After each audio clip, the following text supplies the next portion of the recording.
Alright, I was talking too much and the video cut off on me, so I'm gonna just stick to the facts.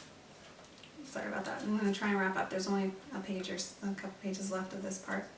So where I left off, the greatest powers of the collective unconscious are so overpowering that we can be suddenly swept away by a flood of primitive energy that seizes the conscious mind, an energy that races toward its instinctual goal, heedless of the effect that it may have on ordinary human life or on the people around you.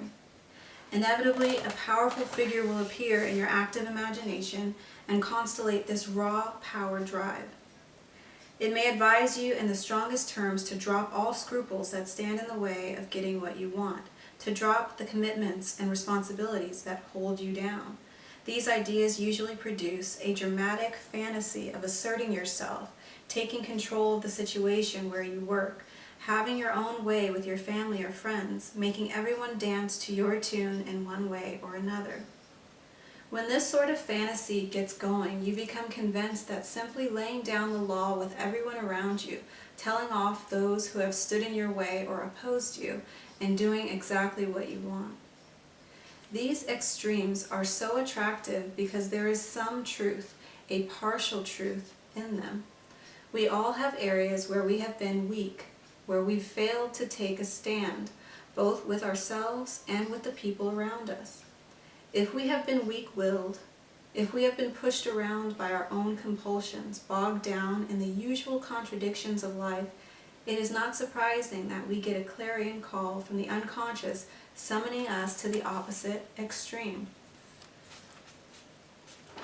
So it's saying very simply, it's not, don't beat yourself up. If you submit to this power center and then let that power center take control, it makes sense because it has been submerged or suppressed is the word I'm looking for so long, and you've felt weak in that area. So of course the subconscious is going to pull at the opposite extreme.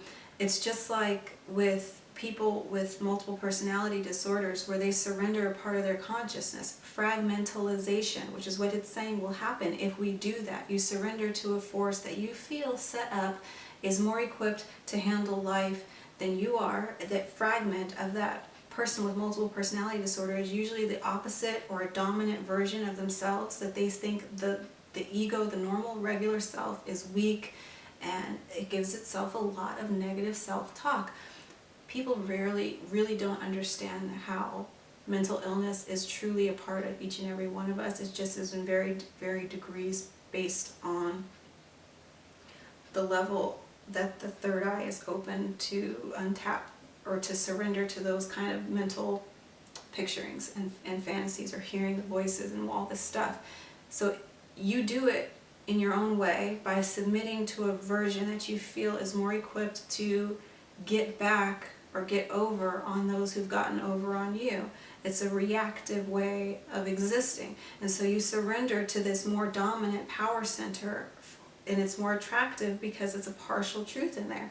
That yes, we have failed to assert our divinity in this regard, but that doesn't mean that we now need to assert our dominance in all regards. There's a balance, there's a fluidity, there's an agreement, a harmony. Just like what's going on in society, as above, so below.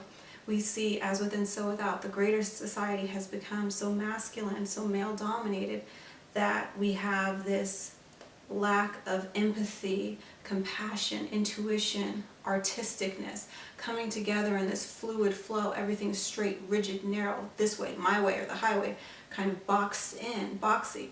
And so now, as consciousness rises, we're naturally flowing more into the feminine side, which has been suppressed and submersed. We're bringing that to the surface, but people are going gung-ho, and they're becoming super feminist and saying it's all about the chanch, and it's just all female and all this stuff. And it's like, you don't solve the problem by flinging yourself all the way into the opposite. I'm going to be quiet in a second. I told you I had the coffee.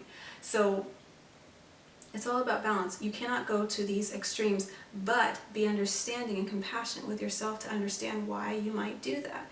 And so you can balance out these different fragmented versions of yourself, because you understand their purpose. You meet as equals. My feminine side has as much importance as my masculine side. There are situations where I need to assert myself and say no, and there are situations where I need to allow myself to be free and flow and create and just use my intuition and trust my heart and not just be so rigid and boxed into a certain thing. And with all the different varying aspects in between. Continuing on. We are seized by a fantasy of what it would be like to solve everything with a pure, clear act of power and will. But if we take this message literally and try to act it out in its raw, unevolved form, we are led to behave like Attila the Hun. We leave a path of destruction behind us. It is exactly at this point that your sense of ethical values must be brought into the equation. Otherwise, you would go to a destructive, ultimately self-destructive extreme. Your life would be turned into a desert, bereft of human values or human relationship. When you become that one-sided force, you tend to alienate yourself from all around you.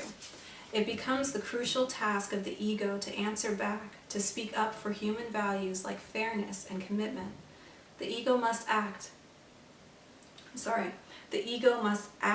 what effect will this extreme, otherworldly doctrine have on my everyday life? What effect will this extreme, otherworldly doctrine have on my everyday life? The ego must find the way to gentle and humanize these impersonal forces of the unconscious with their overwhelming, sometimes inhuman nature. If an attitude comes roaring out of your unconscious that will destroy your practical existence, hurt your relationship with your family, cause trouble for you at your job, or get you into power struggles with everyone, then you have both the duty and the right to answer back, to present the ethical alternative. You can say, look, there are some human values here that are very important to me. I am not going to give them up. I will not give up the love and relatedness that I have with my family and friends. I do not want to pursue some idealized goals to the exclusion of everyone and everything else. Being so driven and hungry for money that you don't see how your business is hurting people. Putting blinders on with things. We do that in our own selves, and that's what this is saying. Don't put blinders on with your internal world too and how you handle situations, because you're going to turn your life into a desert, bereft of human values and human relationship. We have already learned that this must be a dialogue of equals. This means that we must not only honor the archetypes who speak to us in active imagination, but we must also consider ourselves to be equal to them, morally speaking, and therefore able to take an ethical stance, to speak back, assume a position, make it a true dialogue. We must neither seek to dominate nor allow ourselves to be dominated. The critical need for an ethical sense at the ego level arises from the nature of the unconscious itself. In a certain sense, the unconscious is immoral, amoral, in that it is concerned with living out and expressing the powerful, impersonal leitmotifs of the psychic universe. Every archetype, every power within the collective unconscious is morally neutral, like the other forces of nature. By itself, it cannot put moral or ethical limits on what it does or what it demands.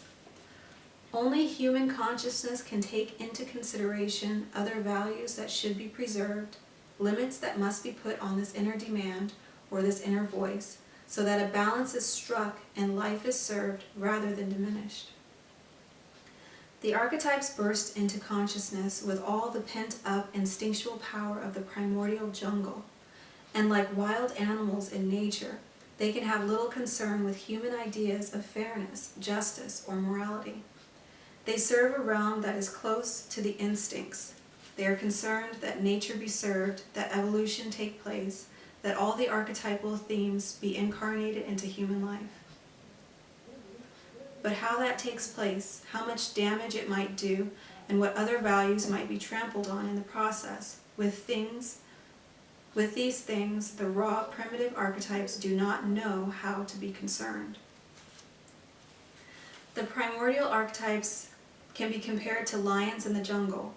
When we look at them in their wild splendor, they appear as walking incarnations of nobility, but they are also impersonal forces of nature, each a law unto itself, following nature's impersonal and amoral laws, unqualified by human considerations of pity, kindness, identification with the victim, love-relatedness, or a sense of fairness. Many of the archetypes that make up the total human character manifest as pure, raw instincts of hunting, survival, aggression, territorial dominion. If they are qualified by human values, by a sense of love and moral responsibility, they are wonderful strengths. But if they dominate us without those other humane feelings, they reduce us to mere brutes. There is some truth and wisdom in every figure who comes to us in active imagination. Usually each brings a wisdom that we specifically need in order to compensate the one-sidedness of our egos and our habitual ways of looking at life. But the more completely an inner figure is identified with a pure archetype, the more certainly will it take a polarized viewpoint, present an extreme that is outside the bounds of ordinary humanness and common sense. The critical task that each of us has, therefore, when we take the lid off of the unconscious, is to think independently and clearly. We must listen carefully to hear the truth that is hidden behind the overblown, seductive, dramatic urgings of the inner voices. You must refine that truth to something that is more civilized, more human, more bearable, something that can be integrated into ordinary human life without incinerating it. And toward that truth, you must find your own individual ethical stance.